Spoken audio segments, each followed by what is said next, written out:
Welcome to Networking RX, a podcast devoted to helping business professionals like you enhance your networking skills in order to become more proficient giving and receiving quality business referrals and improving the overall quality of your life and the lives of those around you. The Networking RX podcast is a production of AmSpirit Business Connections, an organization whose mission is to empower business success through networking. Welcome back. I love watching shows like crime shows where they solve the crimes, forensic science. Those things are very interesting to me, just how they kind of piece things together. And I get a chuckle then out of real life when I hear things like, well, here's an example. I'm in Columbus, Ohio. I've been here for a while. I was here when the whole Urban Meyer, for those who don't know, if you don't know, he had a coach who was reports of domestic violence, and there was, people wanted to know, well, what did Urban Meyer know? It was one of his assistant coaches. What did he know? And they wanted to get at his phone, and he basically said, well, I deleted all those texts. And I kind of chuckled at that, because if you've watched those shows, those forensic science shows, you'll know that it's really kind of hard to get rid of that stuff. It's out there. There's a record of it. And I would imagine in the Urban Meyer case, and I'm not trying to dredge that up, that somebody had those texts and they're, I don't know if they're incriminating or whatever, but somebody's got a hold of those texts and they just never made it to the public, the light of day. There's that saying out there that be careful what you put on the internet, because it's there forever. And I think that's largely the digital world. And I don't know if forever's a long, long time. So I don't want I want to say that something's going to be around forever. But it's somewhere. Trust me, it's out there somewhere, and you just need to be careful as to what's happening out there in cyber world, if you will. And I use that as a sort of a lead-in to talk about referrals and networking, and just a mindset with respect to how you can be formidable or more effective with respect to networking. People are going to come to you from time to time, and they're going to share about themselves. And this is what I see. I'll talk to somebody and I'll explain what it is that I do, what I'm looking for. And there are certainly those people who can help right away. And I don't think that that's reasonable to expect somebody's going to help right away. I think it's certainly a blessing when it does happen. A lot of times, especially when people come at me with things, it's like, yeah, I can't think of somebody right now, but that doesn't mean that I can't think of something in the future. But it's from time to time, somebody will come at me and it's like, yep, I got the answer. I know the person you need to talk to, or here's a perfect client for you, or whatever it might be. A lot of times you're kind of put on the spot and you just really don't have a solution for the particular issue, which is fine. But I think there's two approaches to that. There are two essential approaches, or two differing approaches to it. And it goes back to what I was talking about with respect to the digital world and hanging on to things. When it comes to computers, there's two things you can do with old files. One thing is you can delete the message. You can delete the email, you can delete the file, and depending upon the computer and the computer settings, it's routed into a path where it's essentially going to be wiped clear of your computer. It'll be written over, it will be gone. It'll be gone forever. At least to my knowledge and to the average person's understanding, it's gone within a certain time frame, or it's overwritten. Now, there might be computer people out there that say, well, you can get that stuff back. But generally speaking, that's the intent. It's deleted. It's going to kind of sit in a trash bin. And the purpose of that trash bin is to be overwritten in time. The second route you can go is you can archive the information. And a lot of it, again, depends on the computers and the settings and whatnot. But generally speaking, what archiving does is archiving puts it off into a whole nother folder, which basically says, don't delete this. Don't delete this because I may need it. But I don't want it sitting there staring me in the face. I don't really have a solution for it right now. And I think that's an important distinction or a metaphor, if you will, to networking. So if somebody is coming at you and saying, hey, this is who I am, this is what I do. What a lot of people end up doing, and I notice this, is like, yeah, I don't have anybody. Don't know anybody.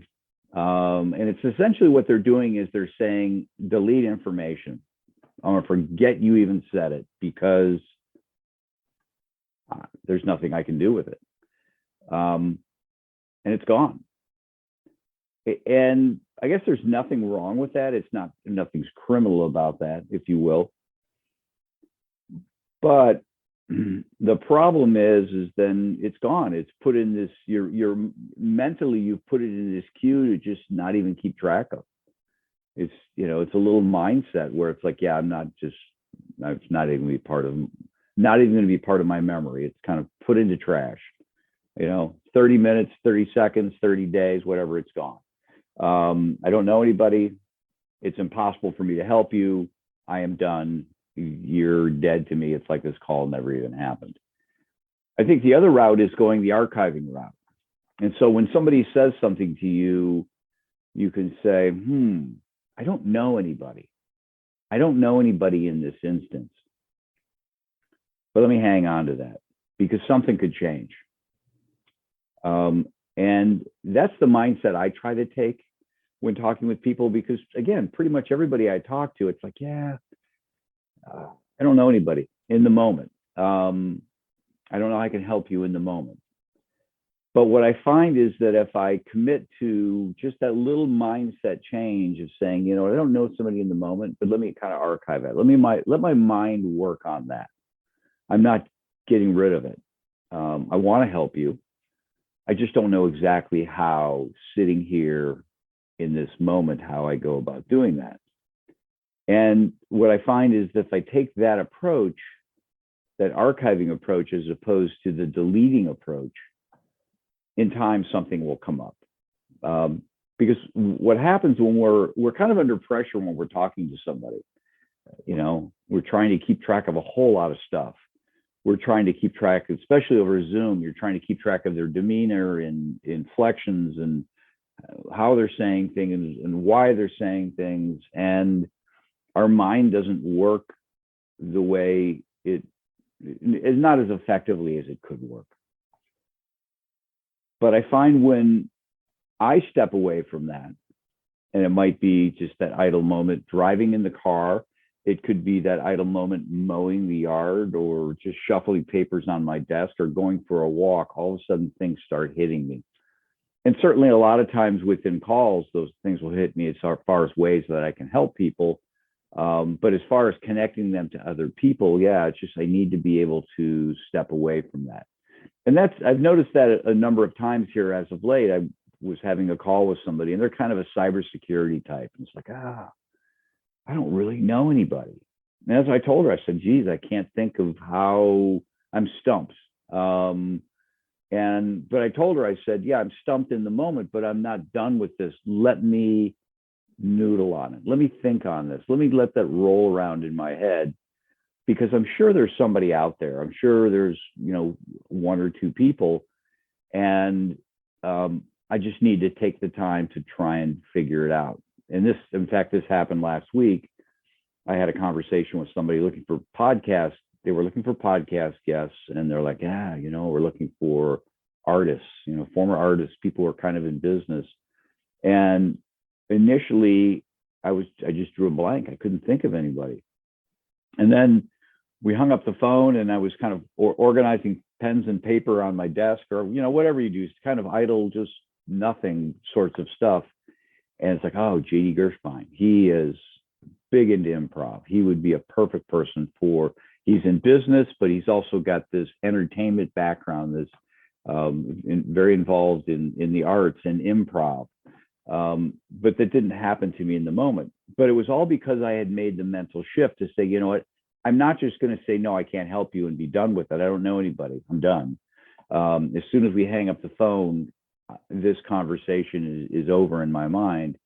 I essentially told the person, listen, let me just work on it. Let me work on it a little bit. Let my mind go to work.